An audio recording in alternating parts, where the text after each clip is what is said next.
had been guarding the eastern gate of Blackwood Manor for 12 years, and in all that time, he had never seen anything that chilled his blood quite like what he witnessed on that foggy October night. The ancient estate, perched on the cliff overlooking the churning gray waters of lake, had always been shrouded in mystery. The locals whispered stories about the reclusive owner, Castellan, a man who never appeared during daylight hours and whose pale complexion and piercing blue eyes seemed to belong to someone much younger than his rumored age of 65. Lived in the small gatehouse with his wife Sarah and their 8-year-old son, Daniel. The boy had been born with a rare blood disorder that required constant medical attention and expensive treatments. The generous salary that paid was the only thing standing between Daniel and a slow, painful death. For this reason alone, had learned to ask no questions about the strange comings and goings at the manor, the deliveries that arrived only after midnight, or the ways guests always left looking pale and exhausted. On this particular evening, Daniel had taken a turn for the worse. Dr. Williams, the family physician, had visited earlier in the day and delivered devastating news. The boy's condition was deteriorating faster than expected, and without an experimental treatment that cost nearly $50,000, Daniel might not survive the winter. Sarah had been crying quietly in their small kitchen while paced the gatehouse, desperately trying to figure out where they could possibly find such an enormous sum of money. Around 11:30 that night, was making his usual rounds when he heard strange noises coming from the direction of the old stone bridge that connected the manor to the mainland. The fog was particularly thick, making visibility almost impossible, but he could make out the silhouette of a large black sedan moving slowly toward the gate. This was unusual, as rarely received visitors so late, and when he did, they were typically expected and announced in advance. As the vehicle drew closer, could see that it was a luxury car with tinted windows and license plates he didn't recognize. The engine purred quietly as it came to a stop just outside the gate. For several long moments, nothing happened. Then slowly the rear door opened, and a figure stepped out into the misty night air. It was a woman, perhaps in her 30s, with long auburn hair and expensive clothing. She moved with an odd, unsteady gait, as if she were sleepwalking or under some kind of influence. Approached the gate cautiously. His hand instinctively moved to the radio clipped to his belt, but something made him hesitate. The woman's eyes were unfocused, staring straight ahead as if she couldn't see him standing just a few feet away. Her skin was unnaturally pale, and there were what appeared to be 2 small puncture wounds on her neck, barely visible in the dim light from the gatehouse lamp. Behind her, another figure emerged from the shadows near the car. This one was tall and thin, dressed in an expensive dark suit that seemed to absorb what little light was available. The man's face was gaunt, with sharp cheekbones and eyes that reflected the lamplight like those of a nocturnal animal. When he smiled, caught a glimpse of elongated canine teeth that confirmed his worst suspicions about what was really happening at Blackwood Manor. The tall stranger approached the gate with fluid, predatory movements. When he spoke, his voice carried a slight accent that couldn't quite place, something Eastern European perhaps, but refined and educated. "Good evening," the stranger said, somehow knowing the guard's name despite never having met him before. "I apologize for the late hour, but I have business with Mr. Castellan that cannot wait until tomorrow." Felt his mouth go dry. Every instinct told him to refuse entry, to call the police, to do something to stop whatever was about to happen.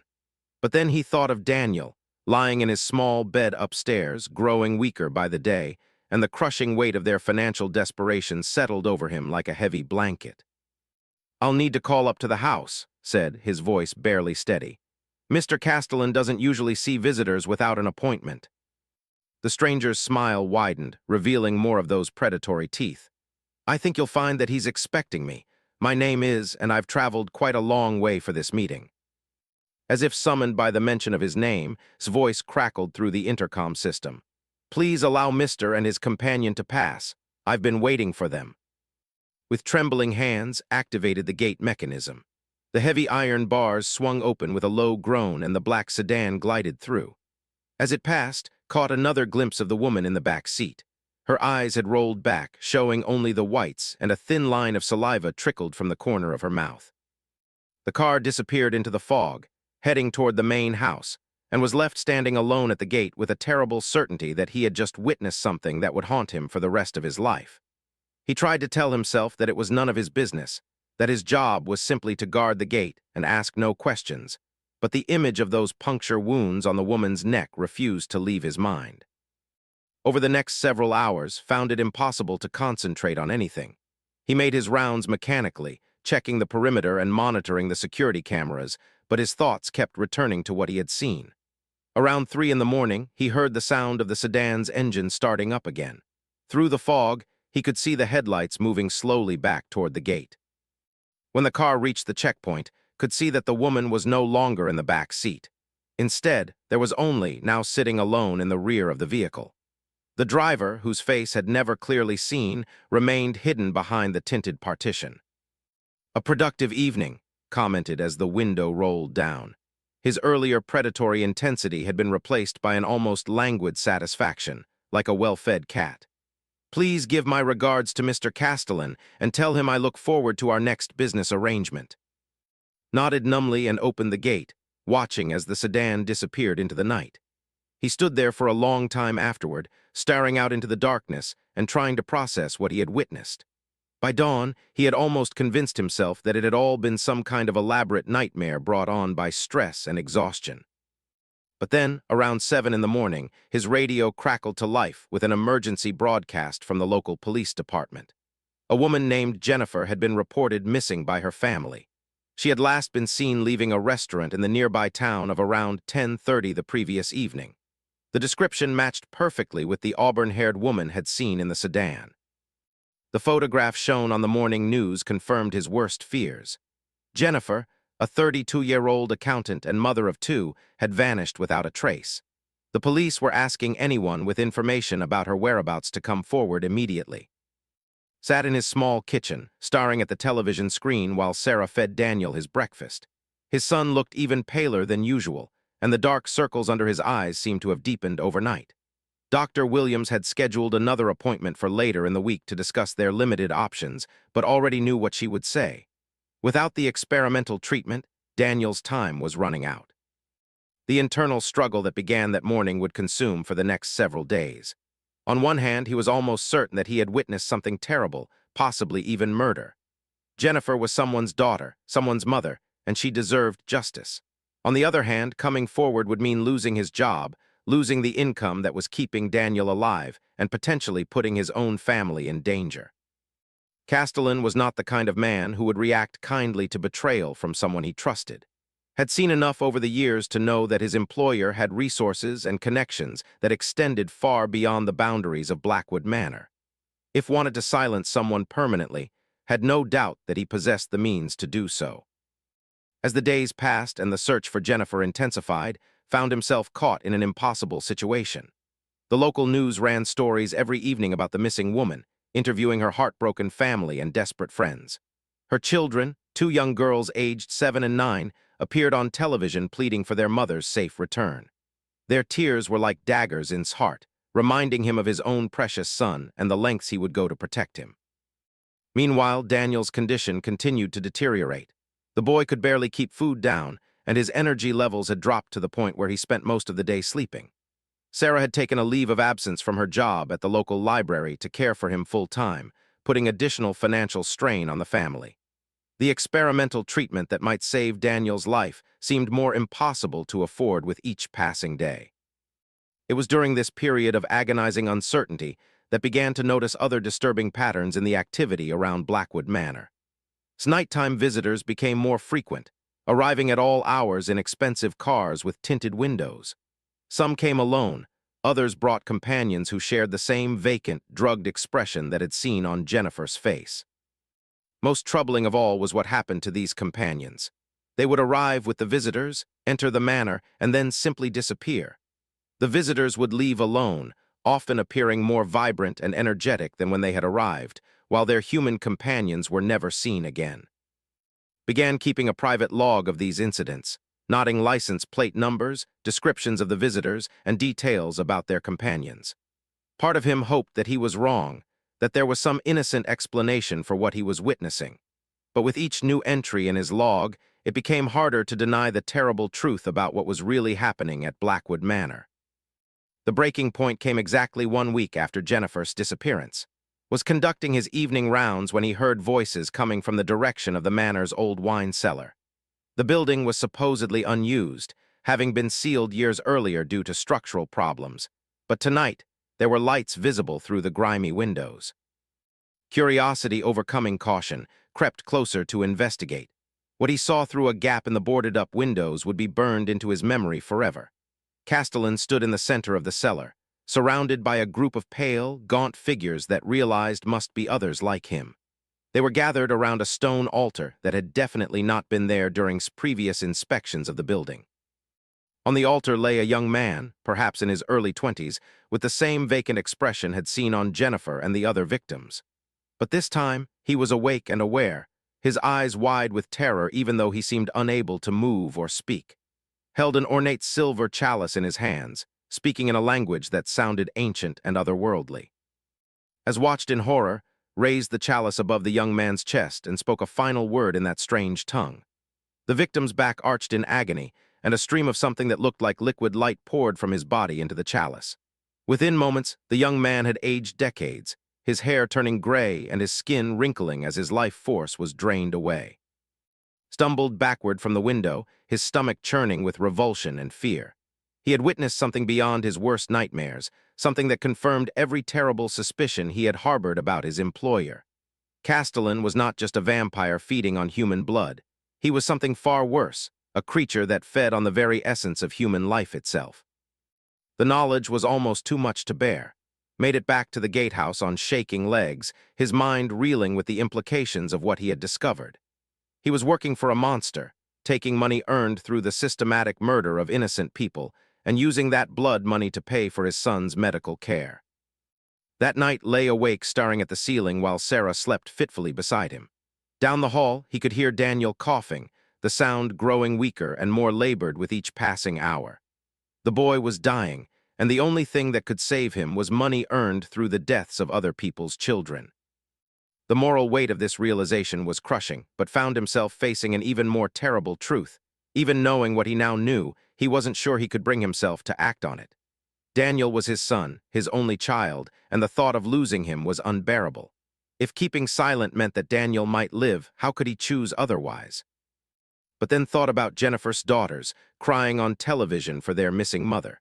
He thought about the young man he had watched die in that cellar, someone who probably had family and friends who loved him just as much as loved Daniel. How many more would have to die to keep his secret? How many families would be destroyed while he stood by and did nothing? As dawn approached, made a decision that would change everything. He couldn't continue to be complicit in crimes, no matter what the personal cost might be. But he also couldn't bear the thought of sacrificing Daniel's life for the sake of his conscience. There had to be another way, some path that would allow him to stop the killing without dooming his son. The answer, when it came to him, was both simple and terrifying. If he was going to act against, he would need proof, evidence that couldn't be or explained away. And more importantly, he would need protection for his family, some guarantee that couldn't retaliate against them for betrayal. Over the next few days, began planning carefully. He researched everything he could find about Castellan, discovering that the man's history was filled with gaps and inconsistencies that suggested he had been using false identities for far longer than any normal human would allow. He also began reaching out to contacts in law enforcement, carefully feeling out which officers might be willing to listen to a story that would sound like pure fantasy to most people. Most importantly, began documenting everything he could about the activities at Blackwood Manor. He installed hidden cameras at key locations around the property, using equipment purchased with money he could barely afford to spend. He photographed license plates, recorded conversations, and gathered evidence that would prove crimes beyond any possible doubt. But as his investigation deepened, began to realize that Castellan was not working alone. The network of creatures like him extended far beyond Blackwood Manor, reaching into the highest levels of society and government. Bringing down would require more than just evidence. It would require allies who possessed the power and resources to take on an enemy unlike anything the modern world had ever faced. It was this realization that led to make contact with an organization that most people believed existed only in movies and novels. The Covenant of the Silver Dawn was a secret society dedicated to hunting and eliminating supernatural threats to humanity. Founded centuries earlier by survivors of vampire attacks, The Covenant had evolved into a sophisticated network of warriors, scholars, and scientists united by a single purpose: protecting innocent people from creatures like Castellan. When finally made contact with the Covenant, he was surprised to discover that they had been aware of his activities for some time. Agent Stone, a hard-faced woman in her 40s who served as the Covenant's regional coordinator, explained that was part of a much larger problem that had been growing worse in recent years. Vampires have always existed, she told during their clandestine meeting in an abandoned warehouse on the outskirts of town. But traditionally, they were solitary creatures, limited by their need to remain hidden. What we're seeing now is different. They're organizing, forming hierarchies, building networks that allow them to operate with unprecedented boldness. Showed Agent Stone the evidence he had gathered, including photographs and video recordings that documented crimes. Her expression grew increasingly grim as she reviewed the material. "This is worse than we thought," she admitted. "Castellan isn't just feeding, he's conducting some kind of ritual harvesting. The life force he's collecting could be used for purposes we're only beginning to understand." Agent Stone explained that the Covenant had been planning an operation against for months, but they had been unable to gather sufficient evidence to justify a full-scale assault. Documentation changed everything, providing the proof they needed to move against the vampire lord and his followers. But there was a catch. The operation would be extremely dangerous, and there was no guarantee that, and his family would survive inevitable retaliation. The Covenant could offer protection, but it would mean leaving their old lives behind forever, entering a witness protection program that would cut them off from everything they had ever known. Thought about Daniel growing weaker by the day, and about all the innocent people who would continue to die if was allowed to operate unchecked. The choice, when viewed in those terms, was no choice at all. The warehouse meeting with Agent Stone took place on a Tuesday night in early November. Had told Sarah he was working late, checking the security systems for maintenance issues that had been reported earlier in the week. The lie came easily now. He had been telling so many lies lately that they felt almost natural. But this would be the last deception he would need to maintain. After tonight, everything would change. Agent Stone had brought 2 other members of the Covenant with her. The first was Dr. Cross, a tall, scholarly man in his 60s who served as the organization's chief researcher on vampire behavior and weaknesses.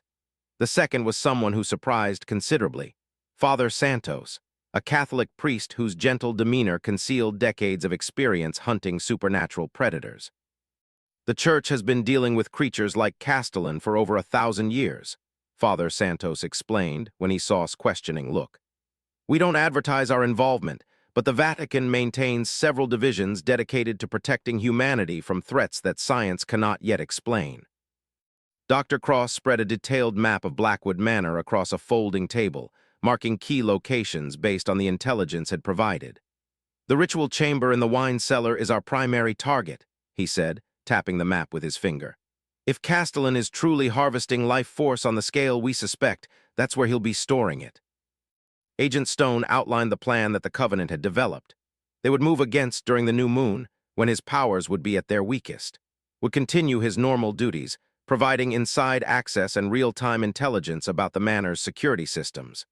A team of 12 Covenant operatives would assault the main house, while a second team secured the ritual chamber and any evidence it contained. The most dangerous part of the operation would be Sroll. He would need to remain at his post until the very last moment, maintaining the illusion of normalcy to avoid alerting to the coming attack. Once the operation began, he would have only minutes to reach the safe zone where Agent Stone's team would be waiting to extract his family. "What about Daniel's medical care?" asked, voicing the concern that had been eating at him since the meeting began. "If we go into hiding, how will he get the treatment he needs?" Dr. Cross exchanged glances with Agent Stone before answering. "The Covenant has resources that most people don't know about," he said carefully. "We've had to deal with supernatural injuries and illnesses for centuries. Our medical facilities are more advanced than anything available to the general public." Father Santos leaned forward, his expression compassionate but serious. "More importantly, we have connections with pharmaceutical companies that are developing experimental treatments. The therapy your son needs wouldn't just be available to him. It would be provided free of charge as part of the Covenant's commitment to protecting the families of our allies." The offer was almost too good to believe, but could see the sincerity in their faces. These people had dedicated their lives to fighting monsters and they understood the sacrifices that ordinary people were sometimes forced to make in that fight. Daniel would not just survive, he would have access to the best medical care available anywhere in the world. The meeting lasted another 2 hours as they went over every detail of the plan, provided floor plans of the manor, security codes, and schedules for usual activities. He also shared the locations of the hidden cameras he had installed, which would give the Covenant real-time surveillance of the property during the assault. Most crucially, revealed the pattern he had noticed in his feeding schedule.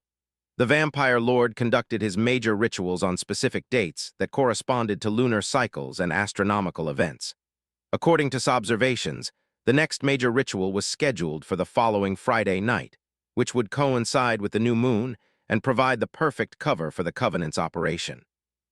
As the meeting concluded, Agent Stone handed a secure communication device disguised as an ordinary wristwatch. "We'll be monitoring the manor from a command post 3 miles away," she explained. "If anything goes wrong before Friday, press the emergency button and we'll extract you immediately." Slipped the watch onto his wrist, feeling its weight as a tangible reminder of the dangerous game he was now playing. "What happens to after you capture him?" he asked. Dr. Cross answered with clinical precision. "Creatures like Castellan cannot be rehabilitated or contained indefinitely. They are apex predators with an insatiable hunger for human suffering. The only way to stop them permanently is through complete destruction." "You mean you're going to kill him?" said, stating the obvious. "We're going to end a threat that has already claimed dozens of innocent lives," Father Santos corrected gently. "Sometimes, the most merciful act is to prevent further suffering, even when that prevention requires violence." Nodded, understanding the priest's meaning. He thought of Jennifer's children, still waiting for their mother to come home, and of all the other families who had been torn apart by his appetite for human life. Justice demanded that the killing stop, no matter what form that justice might take. The next 3 days passed in a blur of nervous tension and careful preparation. Continued his normal duties, but every interaction with felt like a deadly gamble. The vampire lord seemed to sense that something was different, commenting more than once on his apparent nervousness. "You seem troubled lately, my friend," said during one of his rare daytime appearances. He had emerged from the manor's basement levels, where he spent the daylight hours in what assumed was some kind of reinforced shelter. "Is everything well with your family?" The question felt like a trap, but forced himself to respond naturally. "Daniel's been having some health issues," he said, which was true enough. "Sarah and I are worried about him." His pale blue eyes studied with an intensity that made his skin crawl. "Children can be so fragile," the vampire said with what might have been sympathy in a normal human being. "I hope the boy recovers quickly. It would be unfortunate if anything were to happen to him." The implied threat was unmistakable, and felt a chill run down his spine. Did suspect something, or was he simply reminding of what he stood to lose if he ever considered betraying his employer? Either way, the conversation reinforced determination to see the mission through to its conclusion. On Thursday night, received a coded message through his communication device indicating that the Covenant team had arrived and taken position around the manor. Agent Stone's operatives had established observation posts in the surrounding forest, using advanced surveillance equipment to monitor all approaches to the property. Dr. Cross and his technical team had set up their command center in an abandoned hunting cabin that provided a clear view of the manor's main buildings. The final piece of the puzzle fell into place when confirmed that was indeed planning a major ritual for the following evening. Through careful eavesdropping, he learned that would be returning with several other high-ranking vampires to participate in what called the Harvest of Souls. The ritual would involve multiple victims and would apparently serve to strengthen the entire Coven's supernatural abilities. Relayed this information to Agent Stone, who confirmed that the Covenant was ready to move. The assault would begin at exactly midnight, when the ritual was scheduled to reach its climax. His job was to ensure that the manor's security systems were disabled at the crucial moment, giving the strike team clear access to the building. Friday evening arrived with an early winter storm that brought driving rain and howling wind. Told himself that the weather would provide additional cover for the Covenant's operation. But he couldn't shake the feeling that the storm was somehow connected to the dark energies building around Blackwood Manor. The air itself seemed to vibrate with supernatural tension as the hour of reckoning approached. Guests began arriving around 10 o'clock, each bringing human victims who displayed the same drugged, vacant expressions had seen so many times before. Arrived in his familiar black sedan, accompanied by two other vampires whose pale, predatory features marked them as creatures far older and more dangerous than their human appearance suggested. The victims were led into the manor like lambs to slaughter, their feet moving in mechanical unison despite their obvious terror. Counted at least 8 people, ranging in age from teenagers to middle-aged adults, all of whom had probably been reported missing in various cities across the region. By tomorrow morning, they would either be dead or transformed into something no longer human. As 11:30 approached, made his final preparations. He had already disabled the manor's main security system using his administrative access codes, creating gaps in the surveillance coverage that would allow the Covenant team to approach undetected. The backup generators had been sabotaged in a way that would cause them to fail if the main power was cut, ensuring that, and his coven would be operating in darkness when the assault began. Sarah and Daniel were asleep in the gatehouse, unaware that their lives were about to change forever. Had drugged their evening tea with mild sedatives provided by Dr. Cross, ensuring that they would sleep deeply through the coming violence. When they woke up, they would find themselves in a secure Covenant facility, beginning new lives under new identities. At 11:45, received the final go signal from Agent Stone. The Covenant operatives were in position, armed with weapons designed specifically for destroying supernatural creatures. Silver bullets, blessed ammunition, and exotic materials that most people believed existed only in legends were about to be deployed against one of the most dangerous vampire covens in North America. Checked his watch one final time and pressed the button that would cut all power to Blackwood Manor.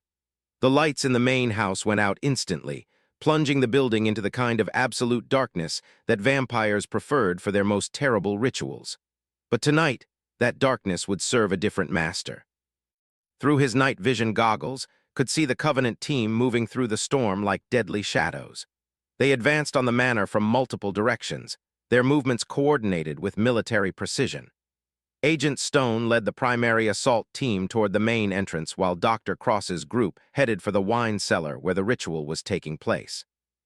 The first sounds of combat reached his ears exactly at midnight. The sharp crack of gunfire, the crash of breaking glass, and inhuman screams that seemed to come from the deepest pits of hell itself. And his coven had discovered their uninvited guests, and the battle for Blackwood Manor had begun.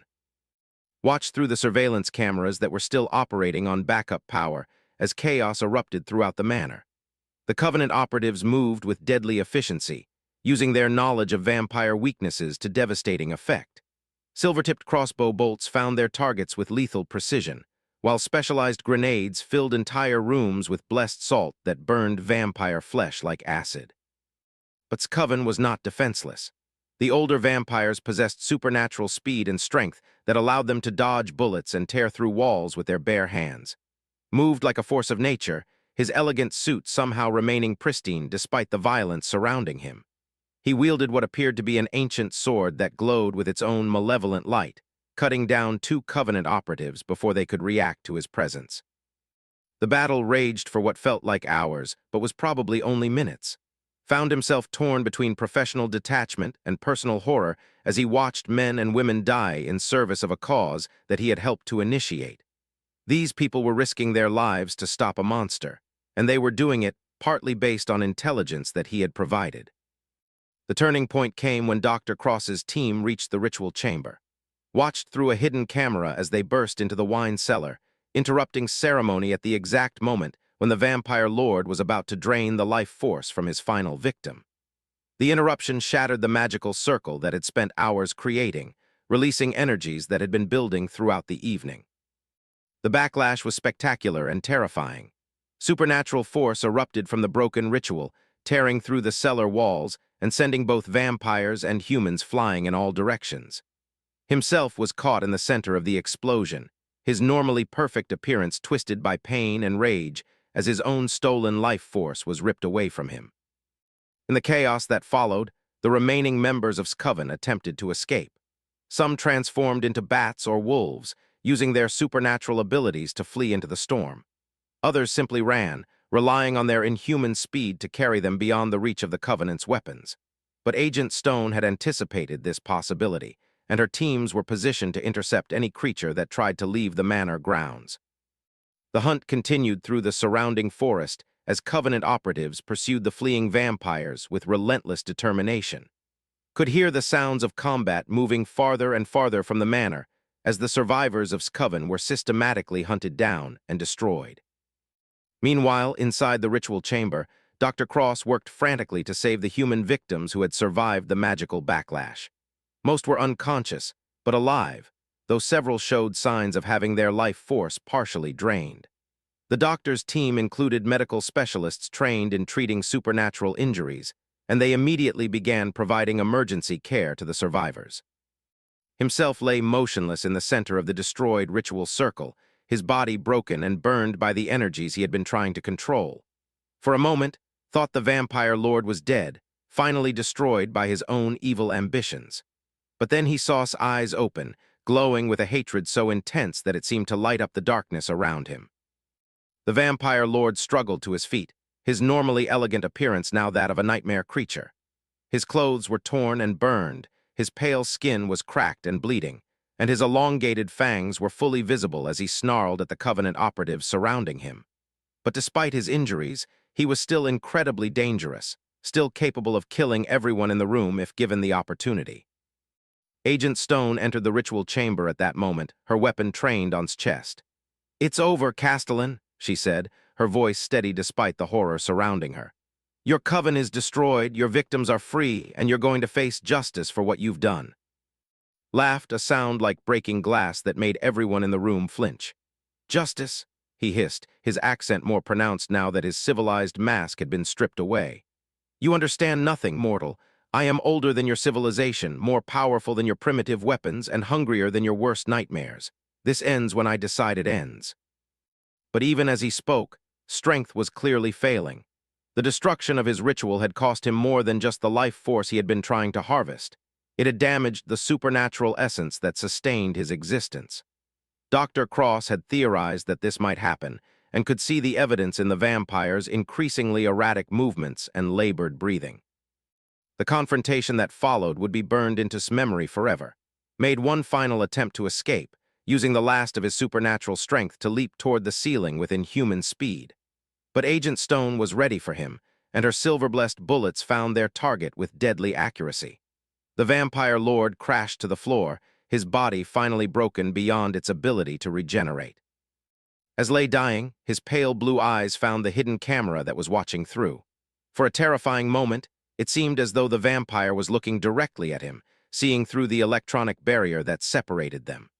His lips moved, forming words that the camera's microphone couldn't pick up, but somehow knew that he was being cursed, marked for vengeance that would follow him beyond the grave. Then Castellan, vampire lord and destroyer of innocence, finally died. His body crumbled to dust within seconds, leaving only his expensive clothes and the silver chalice he had been using to collect his victim's life force. The reign of terror that had claimed so many lives was finally over. Sat in his chair at the gatehouse, staring at the blank security monitors as the full weight of what had happened settled over him. He had helped to destroy a monster, saved countless future victims, and secured his son's medical care in the process. But he had also witnessed violence and death on a scale that would haunt him for the rest of his life. Agent Stone's voice crackled through his communication device. "We're moving to extract you and your family now. The site is secure, but we need to get you out before local authorities arrive." Looked around the small gatehouse that had been his home for 12 years. In a few minutes, he would leave this place forever, taking Sarah and Daniel into a new life that would be safer but completely unknown. It was a price he was willing to pay, but that didn't make the transition any easier. As he prepared to wake his family and begin their new lives, allowed himself one final look at Blackwood Manor. The ancient building stood dark and silent in the storm, its windows like dead eyes staring out into the night. Soon, it would be crawling with investigators, both official and unofficial, as various agencies tried to make sense of what had happened here. But former security guard and reluctant hero would be long gone by then, beginning a new chapter in a story that had cost him everything he had known and given him everything he truly needed. His son would live, the monster was dead, and justice had finally been served. 6 months after the destruction of Castellan and his vampire coven, sat in a comfortable chair beside his son's hospital bed in what appeared to be an ordinary private medical facility in Colorado. The mountains visible through the window were beautiful and peaceful, a stark contrast to the dark memories that still haunted his dreams. But those nightmares were becoming less frequent now, especially when he looked at Daniel's face and saw the healthy color that had returned to his cheeks. The experimental treatment that Dr. Cross had promised was working better than anyone had dared to hope. Daniel's rare blood disorder was in complete remission, and his doctors were cautiously optimistic that he would make a full recovery. The boy had gained 15 pounds over the past few months and was already talking about returning to school in the fall, eager to make new friends and start fresh in their new home. Sarah had adapted to their new life with remarkable resilience. The Covenant had provided her with a position at the facility's research library, work that utilized her skills while keeping her close to Daniel during his recovery. She asked fewer questions than had expected about their mysterious benefactors, perhaps sensing that some knowledge was better left unexplored. Their new identities were flawless. Was now Michael, a former military contractor who had relocated to Colorado for health reasons. Sarah had become Sandra, a librarian specializing in historical research. Daniel remained Daniel, though his medical records had been carefully altered to reflect a different timeline for his illness. To the outside world, they were simply another family seeking a fresh start in a new place. Agent Stone visited them regularly, ostensibly as a family friend, but actually to provide updates on the ongoing investigation into S network. The destruction of the Blackwood Manor coven had been just the beginning of a much larger operation. The intelligence gathered from records had led to raids on vampire strongholds across 3 continents, resulting in the liberation of hundreds of victims and the destruction of creatures that had been hunting humans for centuries. The family finally got closure, Agent Stone told during one of her visits. Jennifer's remains were found in the ritual chamber, along with evidence that allowed us to identify 12 other missing persons. Their families know that the people responsible will never hurt anyone again. Nodded, feeling a complex mixture of satisfaction and sorrow. Justice had been served, but it had come at a terrible cost for so many innocent people. Jennifer's children would grow up without their mother, and dozens of other families had suffered similar losses. The vampire threat had been neutralized, but the pain it had caused would last for generations. Dr. Cross had also become a regular presence in their lives, both as Daniel's primary physician and as someone who understood the unique challenges faced by families like theirs. The doctor's official specialty was rare blood disorders, but knew that his real expertise lay in treating victims of supernatural attacks and helping them rebuild their shattered lives. "Your son is remarkable," Dr. Cross told after Daniel's latest examination. "Not just because of his recovery, but because of his resilience. Children who have faced death often develop a wisdom and compassion that adults spend lifetimes trying to achieve." It was true. Daniel had emerged from his ordeal with a maturity that sometimes startled his parents.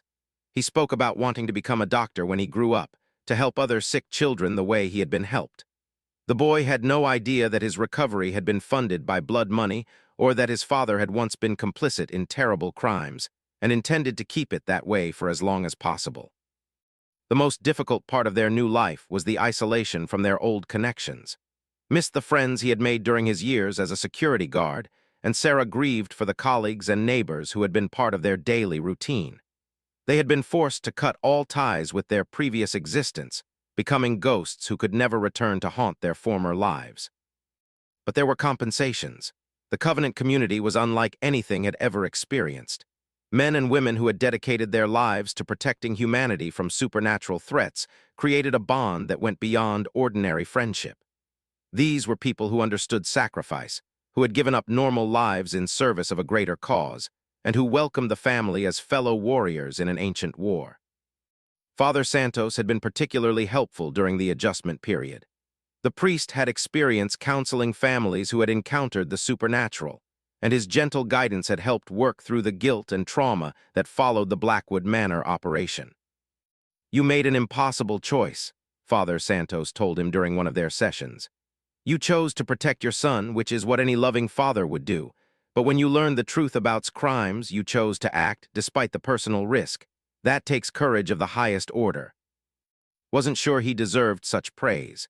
The decision to cooperate with the Covenant had been driven as much by self-interest as by moral conviction.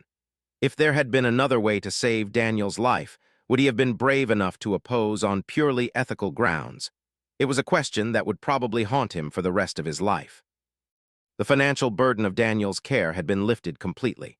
The Covenant's medical facilities were funded by a combination of government black budgets, private donations from wealthy individuals who had been personally affected by supernatural threats, and assets seized from destroyed vampire covens. His personal fortune, accumulated over centuries of predation, had been liquidated and distributed to various victims' families and monster-hunting organizations. More importantly, Daniel now had access to medical expertise that few people in the world could match. Dr. Cross and his team had developed treatments for conditions that mainstream medicine considered incurable, using a combination of cutting-edge science and ancient knowledge about supernatural healing. Daniel's recovery was just one of many medical miracles that occurred regularly at the facility. The psychological support was equally impressive. The facility employed counselors who specialized in helping families recover from supernatural trauma. Sarah and Daniel attended regular therapy sessions designed to help them process their experiences and build healthy coping mechanisms for the future. Participated in group sessions with other former victims and allies of the Covenant, sharing stories and strategies for dealing with the unique challenges they all faced. As autumn arrived and Daniel's first school year in Colorado began, found himself thinking more about the future than the past. His son was not just surviving but thriving, making new friends and excelling in his studies. Sarah had been promoted to head librarian and was leading a research project on historical accounts of supernatural encounters. Their new life was not just stable, but fulfilling in ways their old existence had never been.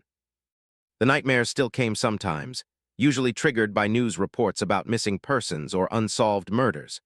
Would lie awake wondering if another vampire coven was responsible, if somewhere in the world another family was facing the same impossible choices that had once confronted him. But Agent Stone assured him that the Covenant's network was more active than ever, with new operatives being recruited and trained to face the ongoing supernatural threat. Its destruction sent a message throughout the vampire community, she explained during one of her visits. They know that humans are no longer helpless prey. The balance of power has shifted, and creatures that once operated with impunity now have to consider the possibility that they might be hunted in return. The broader implications of the Blackwood Manor operation were still unfolding. The evidence gathered from records had exposed a global network of supernatural predators that law enforcement agencies around the world were still working to dismantle. Interpol had quietly established a new division dedicated to investigating crimes with supernatural elements, staffed by officers who had been briefed on the reality of the threat they faced. Religious organizations had also become more active in the fight against supernatural evil. The Vatican's involvement through Father Santos had opened channels of communication with other faith communities, creating an interfaith alliance dedicated to protecting the innocent from creatures like. Ancient knowledge that had been hidden in monastery libraries for centuries was being shared with modern scientists, leading to new weapons and defensive strategies. But perhaps the most significant change was in himself. The guilt and trauma of his experiences had gradually given way to a sense of purpose that he had never felt before. He had been recruited by the Covenant as a security consultant, using his knowledge of protective systems and surveillance technology to help safeguard other families who were dealing with supernatural threats. The work was dangerous and often heartbreaking, but it was also deeply meaningful. Found himself helping people who were facing the same impossible choices he had once confronted, providing them with options and resources that he had been forced to discover on his own. Every family he helped was a victory against the forces of darkness that had once seemed unstoppable. Dr. Cross had offered him a more formal position within the Covenant's hierarchy, but preferred to remain independent. He accepted assignments on a case-by-case basis, always with the understanding that Daniel and Sarah came first. The boy's health remained his primary concern, and he would never again risk his family's safety for the sake of any larger cause. On a crisp December morning, as snow fell softly outside Daniel's hospital room window, received a call that would test his resolve in ways he hadn't expected. Agent Stone's voice was tense with urgency as she described a situation developing in a small town in Montana. "We have reports of missing children," she said. "7 kids have disappeared over the past month, all between the ages of 8 and 12. The local authorities are baffled, but the pattern matches what we've seen with vampire covens that specialize in targeting the young." Felt his blood run cold. Children Daniel's age were being hunted by creatures that viewed them as nothing more than food. The parallel to his own son's vulnerability was impossible to ignore. "What do you need from me?" he asked, already knowing what the answer would be. "The coven appears to be operating out of an abandoned mining complex in the mountains. We need someone with your security expertise to help us plan an approach that won't alert them to our presence. Time is critical. If our intelligence is correct, they're planning something significant for the winter solstice." Looked through the window at Daniel, who was reading a book while Sarah helped him with his physical therapy exercises. His son was healthy, safe, and happy. They had everything they had ever wanted, a secure future free from the supernatural dangers that had once threatened to destroy their family. But somewhere in Montana, other children were facing the same fate that Daniel had barely escaped. Other families were experiencing the same desperation that had once driven to compromise his principles. The choice before him was the same one he had faced months earlier, though the stakes were now different. "I'll need 48 hours to arrange care for Daniel," said finally. "Sarah and I will have to discuss this, but I think you know what my answer is going to be." Agent Stone's relief was audible. "Thank you. These children need someone who understands what's at stake." After ending the call, sat quietly for several minutes, processing the implications of his decision. He was about to leave his recovering son and worried wife to hunt monsters in the mountains of Montana. The rational part of his mind insisted that it was madness, that he had already done enough and owed nothing more to the cause. But the deeper truth was that he could no longer stand by while innocent people suffered. His experience with had taught him that evil flourished when good people chose inaction, even when that choice was understandable and justifiable. Daniel's recovery had given him back his son, but it had also given him a responsibility to protect other children who faced similar dangers. When he explained the situation to Sarah, her reaction surprised him. Instead of the fear and resistance he had expected, she simply nodded and began making practical arrangements for his absence. "Those children need you," she said simply. "Daniel and I will be fine here. Dr. Cross and his team will take good care of us while you're gone." Daniel's response was even more remarkable. When explained that he had to travel for work to help some children who were in danger, the boy looked up from his book with eyes that held understanding far beyond his years. "Like how Agent Stone helped us?" Daniel asked. "Exactly like that," confirmed. "Then you have to go," Daniel said with the matter-of-fact certainty that only children possess. "Mom and I will be okay. We're not scared anymore."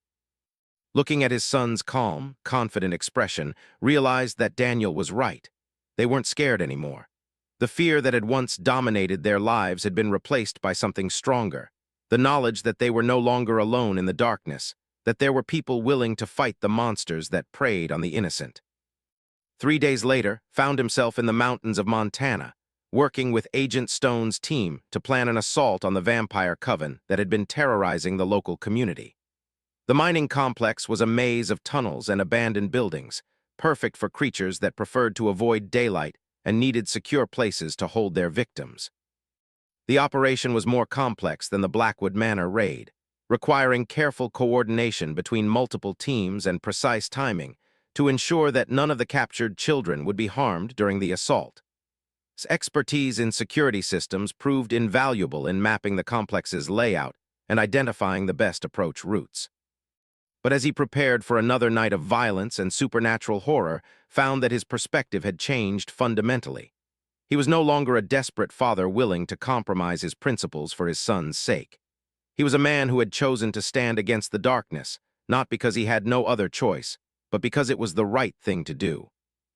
The children of Montana deserved the same chance at life and happiness that Daniel had been given. Their families deserved the same relief from fear that had transformed his own existence, and the monsters that threatened them deserved the same fate that had befallen Castellan, complete and final destruction.